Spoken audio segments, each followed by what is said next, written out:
So hello everyone, welcome back to my channel. तो अभी हम इस वीडियो में चर्चा करने वाले हैं एक हॉट टॉपिक के बारे में, जो कि है supreme court of India versus central government of India. तो यहाँ पर एक कोलिजन, एक टकराव हो रहा है इन दोनों के बीच में, और वो भी इसलिए क्योंकि सुप्रीम कोर्ट ऑफ इंडिया ने 5 नए हाई कोर्ट के जजेस का अपॉइंटमेंट करना था, और उसके लिए उनके कोलिजियम ने, जिसके अंदर 3 से 5 जजेस होते हैं, उन्होंने एक लिस्ट तैयार करी और वो सेंड करी है गवर्नमेंट ऑफ इंडिया को। और गवर्नमेंट ऑफ इंडिया ने उन 5 के नाम यहाँ पर रिजेक्ट कर दिए हैं, और उसके अंदर रॉ का भी इनपुट लिया गया है। तो ये पूरा मुद्दा क्या है, इस वीडियो में हम इसी पे चर्चा करने वाले हैं।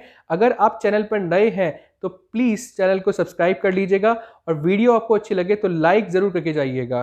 तो देखिए यहाँ पर असल में हुआ क्या है कि सुप्रीम कोर्ट अपने कोलिजियम के तहत एक कुछ लिस्ट तैयार करती है, उस लिस्ट को सेंड करती है सेंट्रल गवर्नमेंट के पास में, और सेंट्रल गवर्नमेंट फिर उसी लिस्ट को अप्रूव कर देती है। तो देखिए यहाँ पर अब होगा क्या, सबसे पहले ये समझते हैं। ये जो लिस्ट वापस की गई है, अगर supreme court again same list को यहाँ पर फॉरवर्ड कर देता है, सेकंड टाइम फॉरवर्ड कर देता है सेंट्रल गवर्नमेंट के पास में, तो सेंट्रल गवर्नमेंट के पास में कोई पावर नहीं है। उन्हें इन पांचों जो 5 नाम हैं उन्हीं को अपॉइंट करना पड़ेगा हाई कोर्ट के जजेस के लिए। तो देखिए सबसे पहली बात, यहाँ पर कोई भी कॉन्स्टिट्यूशनल प्रोविजन नहीं है सुप्रीम कोर्ट के जजेस की अपॉइंटमेंट के लिए। तो पहली बात क्लियर हो गई आपको कि अब उनके पास में कोई और चारा नहीं है। अगर सुप्रीम कोर्ट ने ये जो लिस्ट है वापस भेज दी तो उनको अप्रूव करना ही पड़ेगा। अब देखिए यहाँ पर सबसे पहला नाम जो आ रहा है वो आ रहा है सौरभ कृपाल, जिनका नाम रिकमेंड किया गया है दिल्ली हाई कोर्ट जज के लिए। तो देखिए इनका नाम जो रिजेक्ट किया गया है वो इसलिए किया गया है क्योंकि Kirpal himself is a gay and also gay right activist. सबसे पहली बात कि कृपाल जो है यहाँ पर वो गे हैं, और वो एक गे एक्टिविस्ट भी रहे हैं। ठीक है, साथ साथ ही his gay partner is a Swiss national, और जो उनका गे पार्टनर है वो स्विट्जरलैंड से बिलोंग करता है। साथ साथ Switzerland is a centre of international spy agencies, क्योंकि स्विट्जरलैंड के अंदर बहुत सारी स्पाई एजेंसीज हैं, और कृपाल जो है उनका जो गे पार्टनर है वो स्विट्जरलैंड से ही बिलोंग करता है। इसीलिए यहाँ पर रॉ का जो इनपुट है वो लिया गया है, और इसीलिए उनका जो नाम है यहाँ से लिस्ट से काट दिया गया है।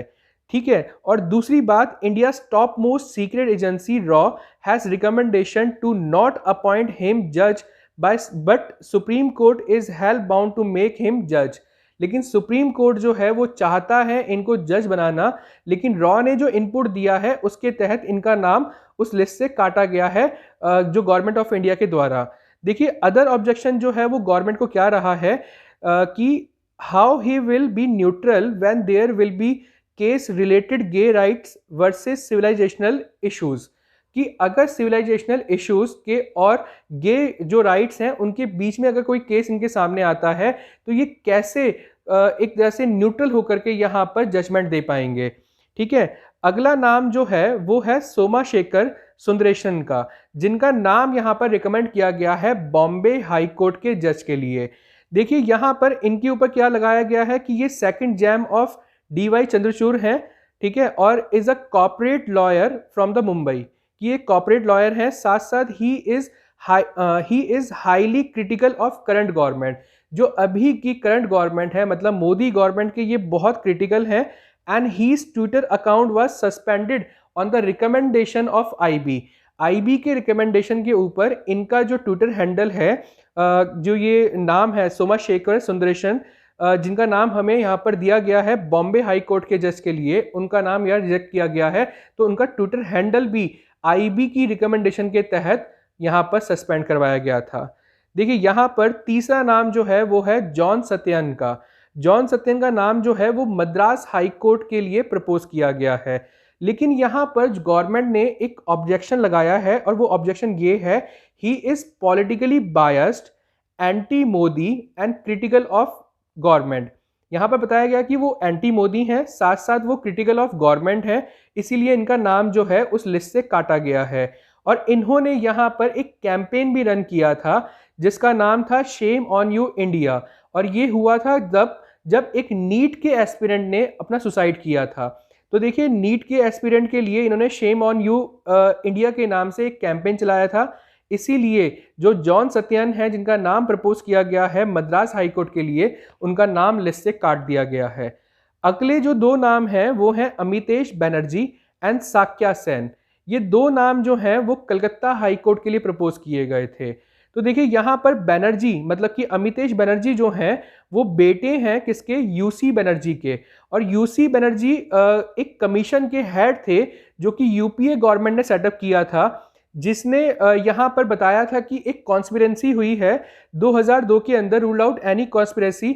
2002 की जो साबरमती एक्सप्रेस का जो गोधरा कांड हुआ था उसको लेकर के कि ये 58 कार सेवक जो इसमें मारे गए थे वो जलाई नहीं गई थी वो ट्रेन, वो असल में एक्सीडेंटल फायर का शिकार हुए थे। तो देखिए यहाँ पर यूसी बनर्जी जो हैं वो यूपीए गवर्नमेंट के अंदर एक कमीशन के हेड थे, जिनके बेटे अमितेश बनर्जी हैं जिनका नाम कलकत्ता हाई कोर्ट के लिए रिकमेंड किया गया है। तो उन्होंने यहाँ पर 58 कार सेवक के जो केस हुआ था गोधरा के अंदर, जो साबरमती एक्सप्रेस पे जो आग लगी थी, उसे यहाँ पर उन्होंने ये कहा था कि ये एक्सीडेंटल लगी है, ना कि ये किसी ने बाहर से लगाई है। ठीक है, बर्न नहीं हुआ है, एक्सीडेंटल है ये केस। वहीं पर जो ये दूसरा नाम है साक्या सेन, साक्या सेन के जो फादर हैं उन्होंने शारदा स्कैम को इन्वेस्टिगेट किया था।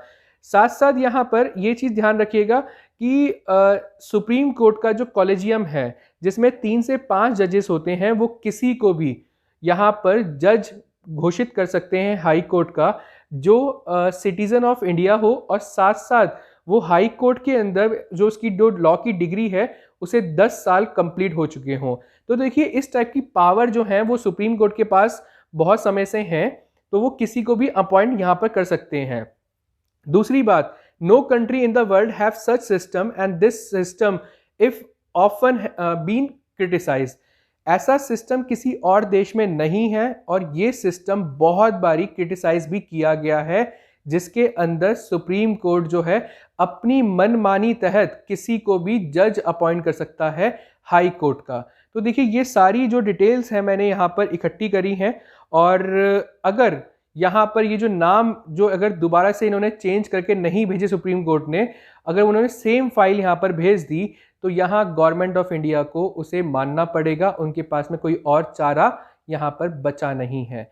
तो देखिए ये बहुत बड़ी एक कह सकते हैं न्यूज़ है और करंट अफेयर का भी पार्ट है, तो इसीलिए मैंने सोचा कि आप लोगों से डिस्कस करूं, और जो जो बातें मैं निकाल सका उन सब चीज़ों को मैंने निकाला है। और इन सब का जो सोर्स है वो सोशल मीडिया और जो न्यूज़पेपर आर्टिकल्स हैं वहीं से है। और ध्यान रखिएगा कि मेरी तरफ से कोई इसके ऊपर वो नहीं है, आपत्ति नहीं है। सुप्रीम कोर्ट ऑफ इंडिया जो है वो अपने आप में एक अपेक्स बॉडी है, वो जो डिसीजन लेगी वो ठीक रहेगा और जो गवर्नमेंट ऑफ इंडिया लेगी वो भी ठीक रहेगा। तो ध्यान रखिएगा, मेरा इसके अंदर कोई अपना रिकमेंडेशन नहीं है। जो नॉलेज थी, जो मैं देख पाया अलग अलग सोर्सेज से, वही मैंने आपके साथ में डिस्कस की है। तो अगर आपको वीडियो अच्छी लगी हो तो चैनल को सब्सक्राइब करना ना भूलेगा और वीडियो को लाइक और शेयर ज़रूर कीजिएगा। Thank you so much.